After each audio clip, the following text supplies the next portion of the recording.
Hindi po natin tatapusin ngayon ang buong chapter dahil marami pong mga insights na nagre-require ng time para pag-aralan. Basahin po natin ang 1 to 15.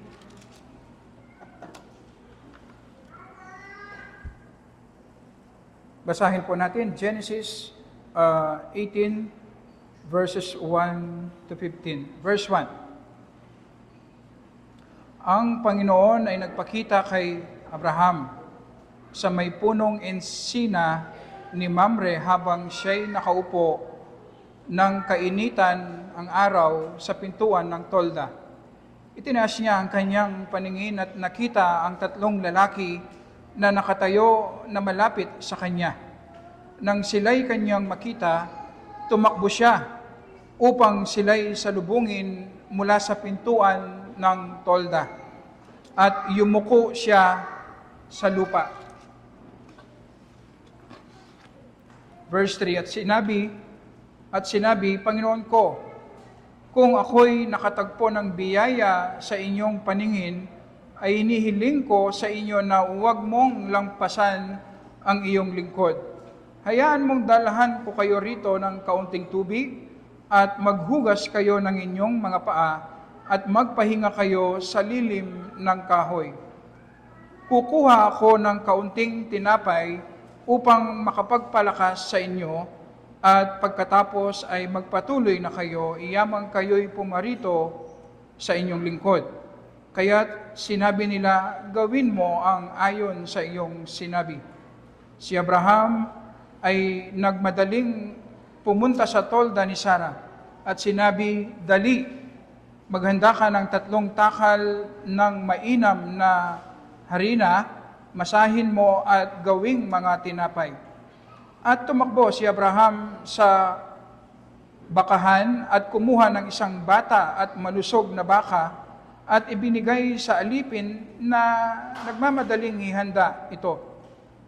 Kinuha niya ang mantikilya, gatas, at ang bakang inihanda niya at inihahin sa harapan nila. Siya'y tumayo sa tabi nila sa lilim ng punong kahoy samantalang sila'y kumakain. At sinabi nila sa kanya, nasaan si Sarah na iyong asawa? At sinabi niya, naroon siya sa tolda. At sinabi ng isa, ako ay tiyak na babalik sa iyo sa tamang panahon at si Sarah na iyong asawa ay magkakaanak ng isang lalaki. Si Sarah noon ay nakikinig sa may pintuan ng tolda na nasa likuran niya. Sina Abraham at Sarah ay kapwa matanda na at lipas na sa panahon. Si Sarah ay hindi na dinadatnan tulad ng likas sa mga babae. Nagtawa si Sarah sa kanyang sarili na sinasabi, pagkatapos na ako'y tumanda at magtanda na rin ang asawa ko, magkakaroon pa ba ako ng kasiyahan? At sinabi ng Panginoon kay Abraham, bakit tumawa si Sarah na sinasabi, tunay kayang ako'y pinanganak? Tunay kayang ako'y manganganak kahit matanda na ako? 14, meron bang anumang bagay na napakahirap sa Panginoon? Sa takdang panahon ay babalik ako sa iyo sa tamang panahon at si Sarah ay magkakaanak ng isang lalaki. Subalit, nagkaila si Sarah na sinabi, hindi ako tumawa sapagkat siya'y natakot. Ngunit sinabi ng Panginoon, hindi, ikaw ay talagang tumawa. Tayo po ay mag-pray. Kailangan po namin, Panginoon, ang iyong tulong ng Holy Spirit upang ipalinaw sa amin, Panginoon, ang iyong mga salita. I-instruct mo kami, Panginoon, patungkol sa iyong kalooban at i-encourage mo kami, Panginoon, sa katotohanang ikaw po ay lumapit kay Abraham upang maging kaibigan mo siya, Panginoon. Tulungan mo po kaming maunawaan namin ito at magkaroon ng tamang application sa aming mga buhay para sa ikasusulong ng iyong gawain, para sa ikalalago ng aming pananampalataya. Sa pangalan po ng aming Panginoong Yesus. Amen. Amen.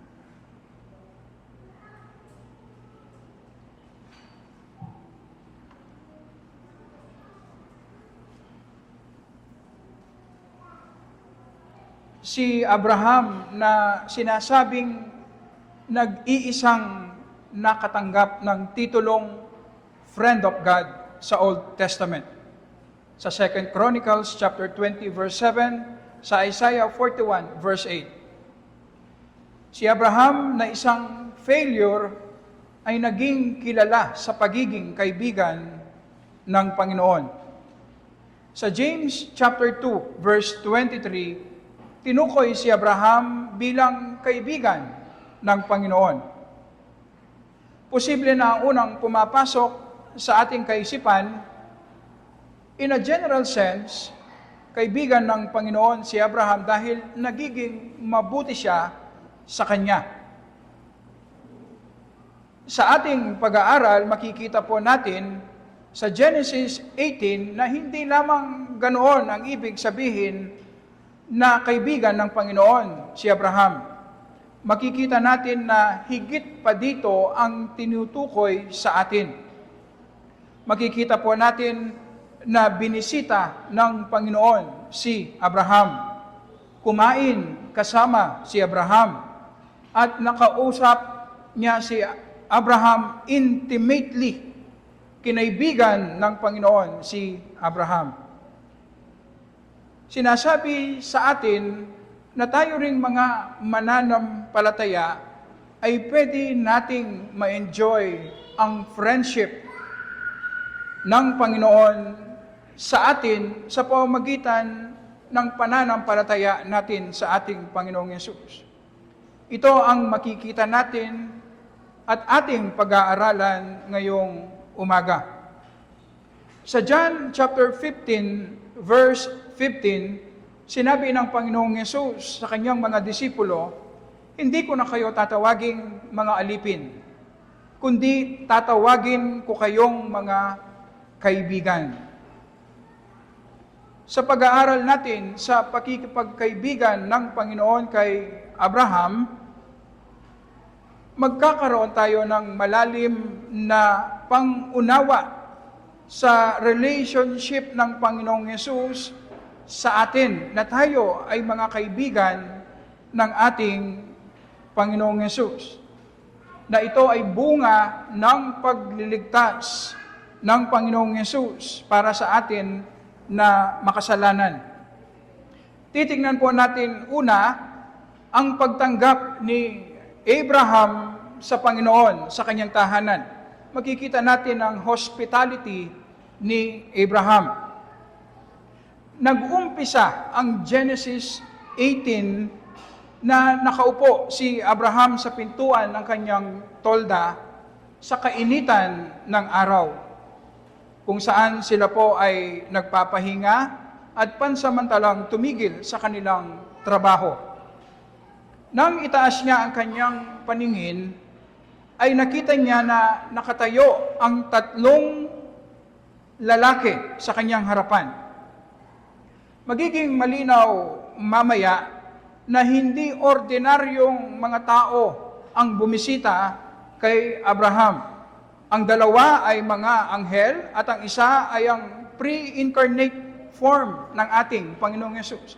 Ang ating Panginoong Yesus, ang ikatlong lalaki na bumisita kay Abraham. Sa Hebreo chapter 13 verse 2, at ito yung palagi nating ginagawa. Ang New Testament, ang final authority pagdating sa pag-interpret ng Old Testament. Binalikan ng writer ng Hebrews ang tagpong ito sa buhay ni Abraham na ating pinag-aaralan. At ginamit ang tagpong ito upang i-encourage tayong mga mananampalataya patungkol sa mabuting pagtanggap ng bisita sa ating mga tahanan. Kung papaano tayo maging hospitable. Kasama dito ay ang kanyang additional comment na makakatulong upang maunawaan natin ang tagpong ito na ating pinag-aaralan. Ang sabi ng writer ng Hebrews, chapter 13, verse 2, huwag ninyong kalimutan ang magpatuloy ng mga dayuhan sa inyong tahanan, sapagkat sa paggawa nito, ang iba ay nakapagpatuloy ng mga anghel na hindi nila namamalayan. Take note yung word na hindi nila namamalayan. Sa komentaring ito ng writer ng Hebrew sa tagpo na ating pinag-aaralan sa buhay ni Abraham, sinasabi sa atin na nang unang dumating ang mga angels at ang Panginoong Hesus sa tahanan ni Abraham, hindi po alam ni Abraham na mga anghel pala at ang Panginoong Hesus ang kanyang bisita. Para kay Abraham, sila ay mga strangers, mga taong nangangailangan lang ng tulong. Kaya, ma-appreciate natin ngayon ang hospitality ni Abraham sa kanyang mga bisita. Kung tayo siguro, ang magbibisita sa ating tahanan ay mga anghel at ang ating Panginoong Hesus, natural, papapasukin natin at maghahanda tayo ng marami. Dahil ang Panginoon ang ating bisita. Pero sa tagpong ito, sinasabi sa atin, hindi alam ni Abraham na ang kanyang bisita ay mga anghel at ang ating Panginoong Hesus. So kung ganito, mas lalo nating ma-appreciate, binibigyang diin sa atin ang hospitality na sa kagustuhan ni Abraham na tulungan ang mga strangers na ito, makikita natin ang kanyang generosity, ang kanyang sacrifice. Kaya ito ang ginamit na illustration para encourage tayong mga mananampalataya na maging hospitable, mag-invite ng mga bisita sa ating mga tahanan. Sa verse 3, nakikita ni Abraham na pribilehiyo ang paglingkuran ang kanyang mga bisita, mga strangers na nangangailangan ng tulong. Sa verse 3, at sinabi, Panginoon ko, kung ako'y nakatagpo ng biyaya sa inyong paningin, ay inihiling ko sa inyo na huwag mong lampasan ang iyong lingkod. Ang salitang Panginoon dito ay ang simpleng pagsabi ng Sir. Gusto lang, ito ang paraan ni Abraham na igalang ang stranger. Kaya habang naghihintay sila sa ilalim ng punong kahoy, ang ginawa ni Abraham, dinalhan sila ng tubig para linisin ang kanilang mga paa. Sa verse 4, sinabi din na dinalhan din sila ng tinapay upang habang naghihintay sila sa paghahanda sa meal, sa main dish na naghanda ng freshly baked cakes at batang baka, nagbigay muna ng tinapay si Abraham sa kanila para meron silang kainin. May isang commentator ang nagsabi, si Abraham sa tagpong ito para siyang isang waiter sa isang magarang restaurant na siya po ay nakatutok sa kanyang mga bisita upang kapag meron silang kailangan ay agad-agad na mapaglingkuran niya ang mga bisitang ito. Ginagamit na halimbawa ang ginawang ito ni Abraham ng writer ng Hebrews na wag nating kalimutan magpakita ng hospitality sa ating tahanan. Ang main idea ng hospitality ay dalhin natin sa ating tahanan ang mga tao upang sila po ay paglingkuran natin. Hindi lamang ang ating mga kaibigan, hindi lamang ang ating mga kapatid sa pananampalataya, hindi lamang ang ating mga kamag-anak, kundi pati ang ibang mga tao na merong lehitimong pangangailangan na nilalapit ng Panginoon sa atin. At ito ay hindi lamang tungkol sa material na pangangailangan, kundi pati sa spiritual na pangangailangan ng ating kapwa. gamitin natin ang ating tahanan para sa ating mercy ministry. Pagtulong sa ating kapwa, especially ang ating kapwa mananampalataya, mga kapatid natin sa pananampalataya. Noon po, dahil delikado ang paglalakbay at kakaunti lamang ang mga hotel, ang hospitality noon ay isang napakahalagang ministry. Sa panahon din natin ngayon, alam niyo po ba, napaka-importante ng ministry ito. Sa disenyo ng Panginoon, kasama ang ating tahanan na gagamitin natin sa paglilingkod natin sa ating kapwa. Especially ang mga kapatid natin sa pananampalataya na ipinapakita natin ang ating concern, ang ating malasakit sa kanila. Sa pagpapatuloy natin ng mga bisita sa ating tahanan, nangyayari ang meaningful at edifying conversation kung saan hindi mahirap buksan ang nilalaman ng puso at isip ng bawat isa. Kaya nagkakaroon ng meaningful at edifying conversation. At mahalaga ito sa ating buhay bilang mga mananampalataya, sa ating fellowship. At mahalagang testimony ito sa mga unbelievers kung anong klaseng Christian community meron tayo. Mahalagang instrumento rin ito upang ma-share natin ang mabuting balita sa mga taong nilalapit ng Panginoon sa atin upang marinig nila ang gospel. Nabubuhay tayo sa mundong ito na marami ang nakakaranas ng iba't ibang pasanin sa buhay. Pang-aabuso, kalungkutan, nakakaranas ng maraming problema, iniwan ng kanyang pamilya. Kung bukas ang tahanan natin, magiging mahalagang instrumento tayo upang makapag-minister sa pangangailangan ng mga taong nahihirapan. Hindi lang materially, kundi spiritual ding pangangailangan. Ang main purpose ng Christian hospitality ay nakatuon tayo sa paglilingkod sa pangangailangan ng ating kapwa. Naglilingkod tayo upang tugunan ang pangangailangan ng ating kapwa. Hindi ito tungkol sa atin, kundi tungkol sa pag-ibig natin sa ating kapwa. Makikita po natin ngayon ang pagkakaiba ng pagtanggap ng bisita ng mga hindi mananampalataya sa kung papaano ang sinasabi ng Word of God. Marami sa mga unbelievers, hindi natin may kakaila, mas open ang kanilang tahanan, mas open sila sa pagtanggap ng bisita kumpara sa atin na mananampalataya. At mas malinaw nating makikita ang kanilang generosity sa kung papaano sila mag-accommodate ng mga bisita.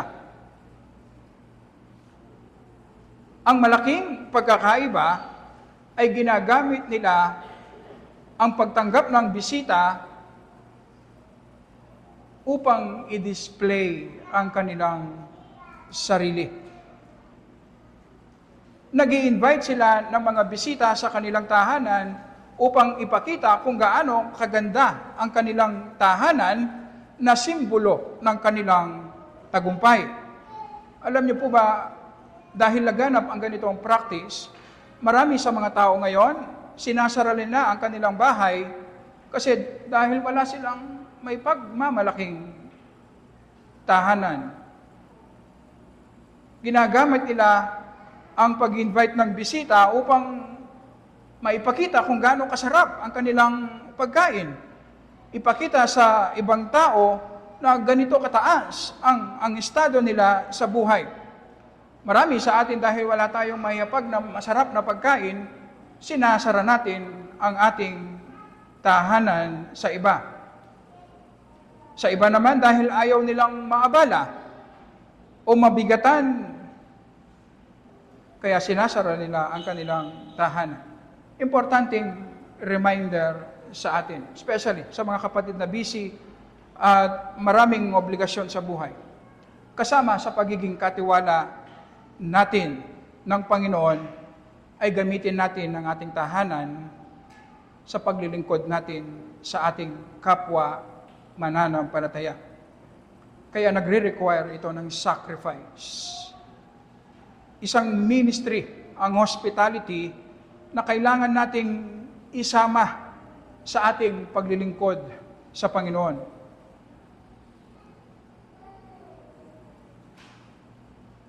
Importante na malaman natin at maging malinaw sa atin na ang Christian hospitality ay hindi tungkol sa atin. Tungkol ito sa pangangailangan ng ating kapwa. Kailangan maging malinaw sa atin na ang ating paglilingkod ay nakabase lamang sa kung ano ang meron at kaya natin. So ang ibig sabihin, huwag nating ikahiya kung ano ang meron tayo. Dahil hindi naman ito tungkol sa atin. Tungkol ito sa paglilingkod natin sa pangangailangan ng ating kapwa. At kung ma-realize natin kung gaano kalaki ang potensyal na gamitin ito ng Panginoon upang mag-minister sa maraming nangangailangan, bubuksan natin ang ating tahanan. Hindi mahirap buksan ang ating tahanan para sa ating mga bisita. Kung magmamasid po tayo sa ating paligid, isang kapansin-pansin ang makikita natin. Marami ngayon ang mga nagsusulputang mga kainan, restaurant. Especially sa ating lugar, sa Pampanga. Posible ang isang dahilan, yung mga tao tamad na magluto, kaya kumakain na lang sa labas. Posible din, ang dahilan ay nakikita ng mga tao na status symbol ang pagkain sa labas. Dahil na-afford nila ang mamahaling restaurant, nararamdaman nila na sila ay somebody. Mataas ang kalagayan nila sa buhay. Kaya yan ang makikita mo sa maraming social media. Kahit yung mga kinakain nila, pinipicturean nila, hindi ko alam kung para saan. Or posible din na kaya laganap ang mga kainan ngayon kasi sarado ang tahanan nating mga mananampalataya. At ito ay isang judgment sa atin. Ang ibig sabihin, hindi natin sinusunod ang exhortation na buksan natin ang ating tahanan para paglingkuran ang ating kapwa. Magandang umpisahan natin ito sa pag-invite natin sa ating mga kapatid sa pananampalataya sa ating tahanan upang magkaroon ng meaningful conversation, magkaroon ng fellowship kung saan comfortable tayong nag-uusap, sinishare ang ating mga burdens, struggle sa bawat isa. At ito po ay napaka-importanting ministry sa ating mga Kristiyano. Bakit hindi natin invite yung mga regular na visitors sa ating church, sa ating tahanan, para i-share natin sa kanila kung papaanong tayo ay nakilala natin ang ating Panginoong Yesus, nagumpisa tayo sa ating pananampalataya at patuloy tayong nagsisikap na magpatuloy sa ating pananampalataya. Si Richard Phillips ang nagsabi, kasama sa pagsunod natin sa kautosang ito ay ang paglalaan ng reasonableng budget sa pagtanggap natin sa ating bisita. Parte ito ng ating sacrificial giving. Kung makikita natin ang generosity ni Abraham, hindi tayo magtataka dahil mayaman nga si Abraham, hindi po ba? Pero hindi naman lahat ng mga mananampalataya ay mayaman. Ang ibig sabihin, kung ano lang ang kaya natin at kung ano lang ang meron tayo. Yun lang ang isi-serve natin, yun lang ang pwede nating itulong sa ating kapwa. Ang point lang, kailangan tayo maging intentional maging intentional na meron tayong budget para sa pagtanggap natin sa ating mga bisita. Na kung anytime merong darating na bisita o merong ilalapit ang Panginoon sa atin, magiging hospitable tayo kamukha ni Abraham. Sa Matthew chapter 25, kung saan ilarawan kung ano ang mangyayari sa Judgment Day, ang sabi ng ating Panginoong Yesus, sapagkat ako'y nagutom at binigyan ninyo ako ng pagkain. Sinasabi nga ito sa mga mananampalataya. Ako'y nauhaw at binigyan ninyo ako ng inumin. Ako'y taga-ibang bayan at ako'y inyong pinatuloy. 36. Ako'y naging hubad at inyong dinamitan. Ako'y nagkasakit at ako'y inyong dinalaw. Ako'y nabilanggo at ako'y inyong pinuntahan. Verse 40. At sasagot ang hari at sasabihin sa kanila, katotohanang sinasabi ko sa inyo, yamang ginawa ninyo ito sa isa sa pinakamaliit sa mga kapatid kong ito, ay sa akin ninyo ginawa. Isang malaking encouragement sa atin. Kung si Abraham ay hindi niya namalayan na anghel pala at ang Panginoong Yesus ang dumating sa kanyang tahanan, na pinatuloy nga sa kanyang tahanan, sinasabi sa atin ngayon na kung bubuksan natin ang ating tahanan para paglingkuran ang ating mga kapatid sa pananampalataya, sinasabi sa atin, ginagawa natin ito para sa Panginoon. Parang ang Panginoon ang ating bisita na pinaglilingkuran. Ganito kaimportante ang Christian hospitality sa atin. Ano man ang ginagawa nating paglilingkod gamit ang ating tahanan, ginagawa natin para sa Panginoon. Higit pa sa paglilingkod sa mga angels. Ito ang isang encouragement na sinasabi sa atin. So nakita natin ang part ni Abraham sa pakikipagkaibigan niya sa Panginoon. Binuksan niya ang pintuan ng kanyang tolda. Binuksan niya ang kanyang tahanan. Binuksan niya ang kanyang puso. Winelcome niya ang ating Panginoong Yesus. Kaya pangalawa na makikita po natin, ang pakikipagkaibigan naman ng Panginoong Yesus kay Abraham. Sa part naman ng ating Panginoong Yesus, makikita natin ang kanyang desire. Makikita natin ang intention ng ating Panginoon na gusto niyang makipagkaibigan kay Abraham.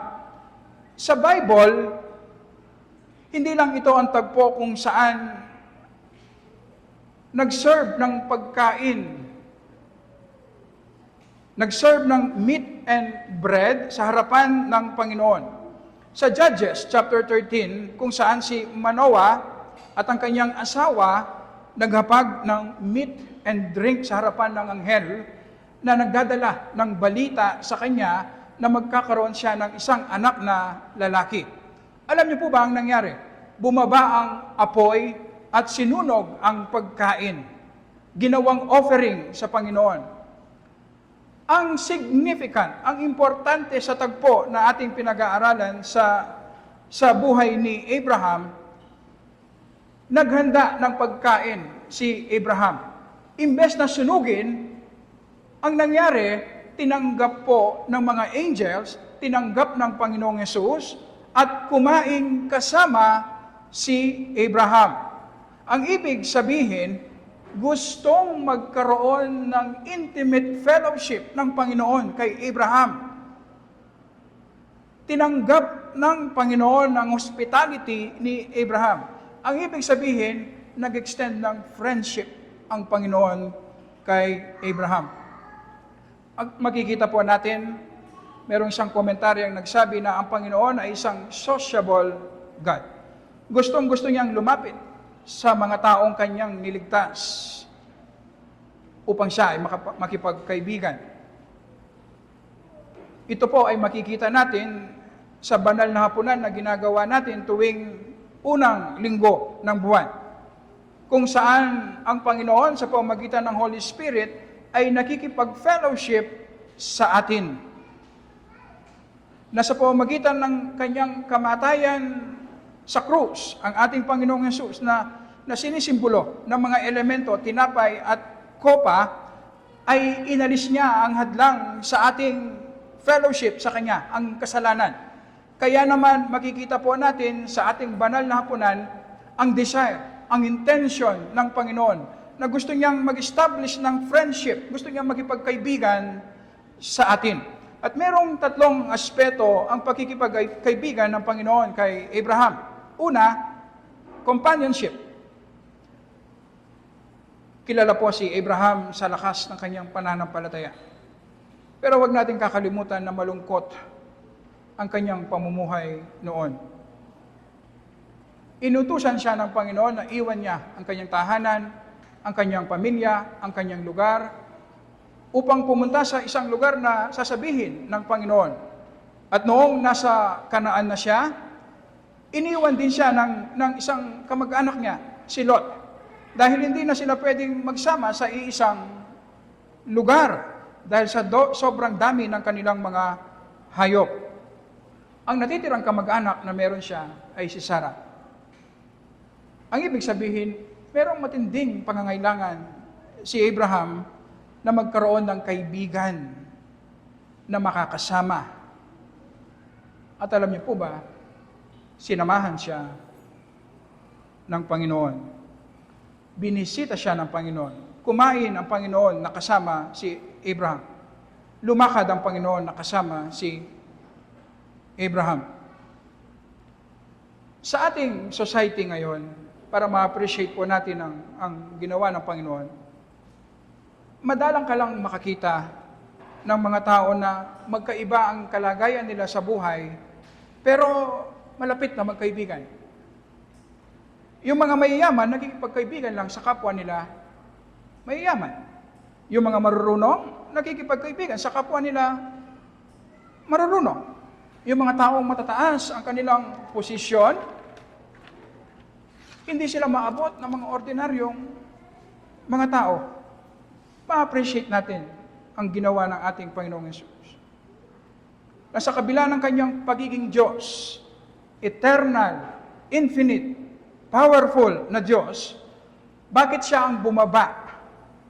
Ibinigay niya ang kanyang buhay sa krus upang alisin ang hadlang sa fellowship natin sa Kanya. Binayaran niya ang ating mga kasalanan. At bakit niya ito ginawa? Para sa atin na mga dukha, para sa atin na mga makasalanan. Ito ang biyaya ng Panginoon sa atin, na gusto niyang makipagkaibigan sa atin na may hina, dukha, na walang pwedeng ibigay sa Kanya, kundi ang ating mga kasalanan. Ma-appreciate natin ngayon ang malaking pribilehiyo ng Diyos ang pinakamataas sa lahat, pero nakipagkaibigan siya sa atin na tayong mga dukha at mababa, makasalanan. At nararanasan natin ang presence ng Panginoon sa pamamagitan ng ating daily devotion sa Word and Prayer. Kung papaanong ang mga kaibigan natin sa mundong ito, kapag kasama natin palagi, nagbibigay ng joy, ng strength, ang kanilang presence sa atin. Papaano pa kaya ang presence ng Panginoon sa ating buhay tuwing tayo ay ginagawa po natin ang ating daily devotion sa Word and Prayer? Magdudulot ito ng kapanatagan, kapayapaan at kasiyahan sa ating kaluluwa. Dahil nararanasan natin ang pakikipagkaibigan ng Panginoon. Ang tanong sa atin, kamukha ba natin si Abraham na pinapatuloy natin ang Panginoon, hindi lang sa ating tahanan, kundi sa ating puso? Nakabukas ba ang pintuan ng ating puso upang ang Panginoong Hesus ay pumasok at maranasan natin ang Kanyang presensya sa pamamagitan ng Holy Spirit?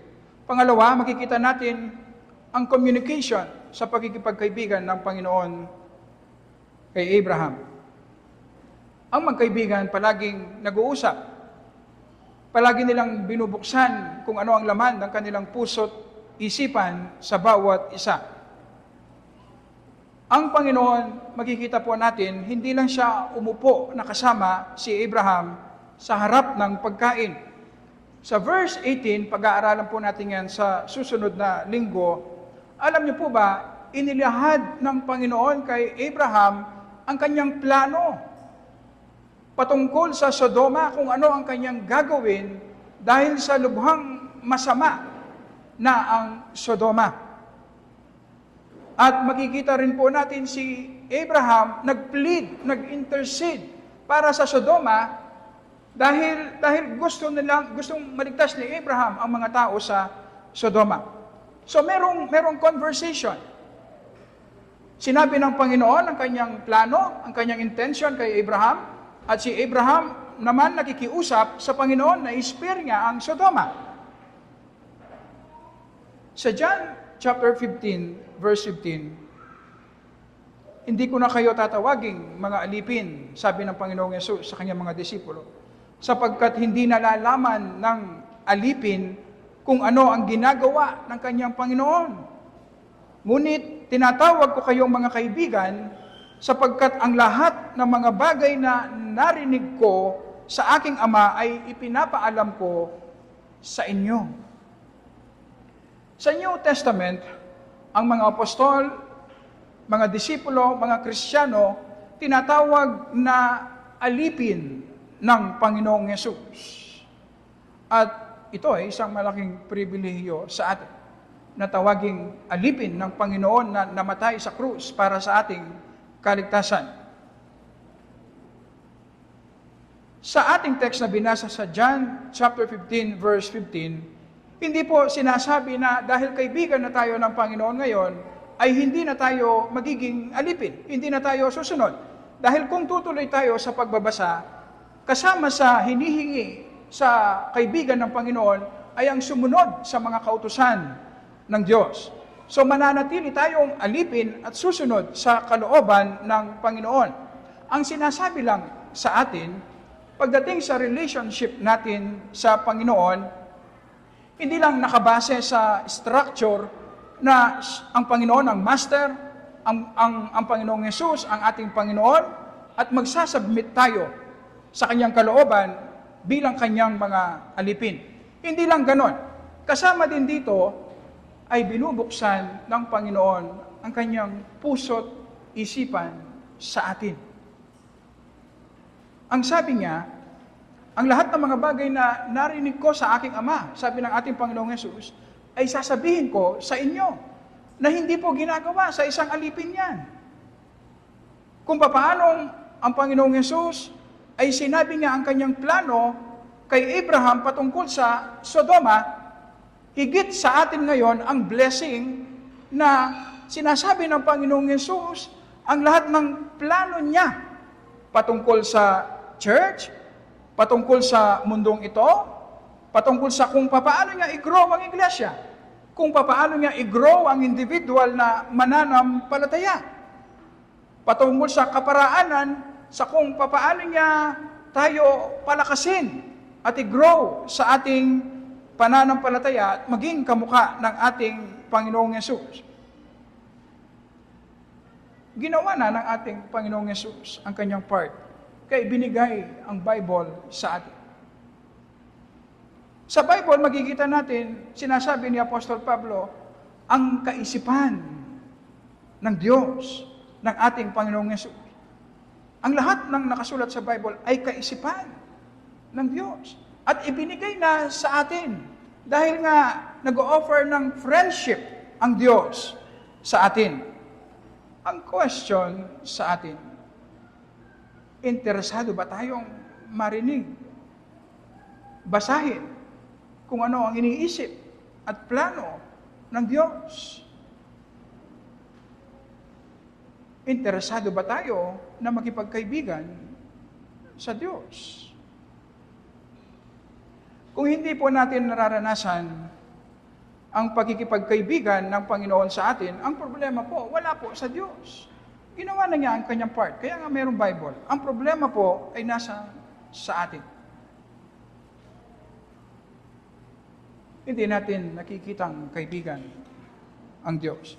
Kaya hindi rin natin binubuksan ang ating puso at isipan sa Kanya. Pangatlo, na aspeto ng pagkikipagkaibigan ng Diyos kay Abraham, compassion. Awa, mercy. Ang isang importanteng kailangan ni Abraham sa tagpong ito ay ang ipinangakong binhi ng Panginoon sa kanila. Sinabi ng Panginoon kay Abraham na darating siyang muli sa susunod na taon sa ganitong oras din. At sinabi ng Panginoon na ang kanyang asawa na si Sarah ay magbubuntis at magkakaroon siya ng anak. Tinugon ng Panginoon ang malalim na pagnanasa ng puso ni Abraham at Sarah ang magkaroon ng anak. Nangako ang Panginoon na tutuparin niya ito sa susunod na taon. Ganito rin po sa atin. Kapag nararanasan natin ang presence ng Panginoon dahil kinakausap niya tayo araw-araw sa kanyang salita at kinakausap natin siya araw-araw sa pamamagitan ng panalangin at binubuksan natin ang ating puso sa Panginoon sa pamamagitan ng ating devotion sa word and prayer, alam niyo po ba, mararanasan natin ang healing sa ating puso. Maraming mga sugat sa ating mga puso na dulot ng kasalanan. At ang Panginoon lamang ang tanging makapagbibigay ng healing sa atin, mga puso. Kapag regular ang ating daily devotion sa word and prayer, tutugunan ng Panginoon ang mga lehitimong pangangailangan natin. Mararanasan natin ang Christ-likeness. Hindi ba sinasabi, at alam natin ang prinsipyong ito, kung sino ang palagi mong kausap, kung sino ang palagi mong naririnig, magiging kamukha mo ang taong yon. Kapag palagi natin kinakausap ang Panginoon at palagi natin naririnig ang Kanyang salita, magiging kamukha natin ang Panginoong Yesus. Ang pagbisita ng Panginoong Yesus kay Abraham sa kanyang tent, pauna lamang ng kanyang gagawing na minsanang darating ang Panginoong Yesus, nagkatawang tao, upang mamatay sa krus bilang kahalili. Alisin ang kasalanan na nagsisilbing hadlang sa ating fellowship sa Kanya. At makikita po natin na hindi lang tayo pinatuloy sa langit, sa tahanan ng Diyos, kundi inadapt din tayo sa Kanyang pamilya at pinangakuan ng maraming gospel at eternal blessings dahil gustong makipagkaibigan ng Panginoon sa atin. Kaya naman, kung ganito ang ating naranasan, tayo mga mananampalataya sa ating Panginoong Yesus, bubuksan natin ang ating tahanan para paglingkuran ang mga taong nilalapit ng Panginoon sa atin, especially mga kapwa natin mananampalataya. Hindi lang ang ating mga tahanan ang ating bubuksan, pati ang ating mga puso bubuksan natin sa ating Panginoong Yesus upang maranasan natin ang companionship, presence ng Panginoong Yesus. Maranasan natin ang Kanyang compassion. Maranasan natin ang friendship ng Panginoon sa ating mga buhay. Ganito po ka-importante ang ating daily devotion sa word and prayer. Tayo po ay manalangin. Nagpapasalamat po kami, Panginoon, sa iyong mga salita na nag-i-instruct sa aming mga isip sa kung paano po namin i-apply ito, Panginoon. Humihingi kami ng wisdom at ikaw ang mag-lead, mag-empower, mag-convince sa amin, Panginoon, na buksan ang aming mga tahanan na ito ay parte ng pagiging katiwala namin na gusto mong maging lingkod kami sa mga taong nilalapit mo sa amin, Panginoon. At buksan din namin ang aming mga puso sa iyo, sa iyong mga salita, sa aming paglapit sa iyo araw-araw sa panalangin, Panginoon. Ikaw ang mag-convince sa bawat isa sa amin na ang tunay naming pangangailangan, Panginoon, ay ikaw ang eternal reward na naghihintay sa amin, Panginoon, sa susunod na buhay ay Ikaw. Tulungan mo po kami, Panginoon, na ngayon pa lamang maranasan na namin ang eternal life. Ang intimacy, ang nakikita namin ng malinaw, Panginoon, at nararanasan namin ang iyong pag-ibig na ibinigay, pinakita sa krus ng aming Panginoong Yesus. Makita namin kung gaano ka-importante kami sa iyong harapan, na ang aming value ay nakadepende sa buhay, kamatayan at muling pagkabuhay ng aming Panginoong Yesus. Kaya naman kahit kailan, hindi magbabago ang iyong pag-ibig. At ikaw rin ang gracious na Diyos, Panginoon, na gustong-gusto mong pagpalain ng mga taong makasalanan na hindi karapat-dapat. Ikaw din ang merciful na Diyos, Panginoon, na alam mong hindi namin kaya, at sa kabila ng paulit-ulit na pagre-rebelde namin, Panginoon, bakit nagiging patient ka sa amin? Bakit tinutugon mo ang aming mga pangangailangan, Panginoon? Dahil merciful kang Diyos. At ito ang pinakita mo sa krus ng aming Panginoong Yesus. At namamangha kami, Panginoon, sa iyong kaparaanan, na ang lahat ay kaya mong gamitin. Ginamit mo ang kasalanan, kahit si Satan, upang sa pamamagitan ng great injustice na naranasan ng Panginoong Yesus sa krus, ay na-accomplish mo ang salvation namin, Panginoon. Sinasabi mo sa amin, ang lahat ng ibinibigay mong pagsubok, paghihirap, lahat ay ginagamit mo para sa aming ikabubuti. Kailangan lang namin magtiwala, Panginoon, at maranasan ka sa aming mga buhay upang magkaroon kami ng stability. Ano man ang sitwasyon sa aming labas, mananatiling stable ang aming inner being, Panginoon. Mananatiling malakas ang aming pananampalataya sa kabila ng maraming pagsubok. Mananatili kaming confident, Panginoon, dahil kami ay nakatingin at nagdidepende sa iyo, dahil nararanasan ka namin individually at bilang isang iglesia. At ito ang pinakakailangan namin, Panginoon. Maging gracious ka na i-grant mo po ito sa amin. Sa pangalan lamang ng aming Panginoong Yesus. Amen. Amen.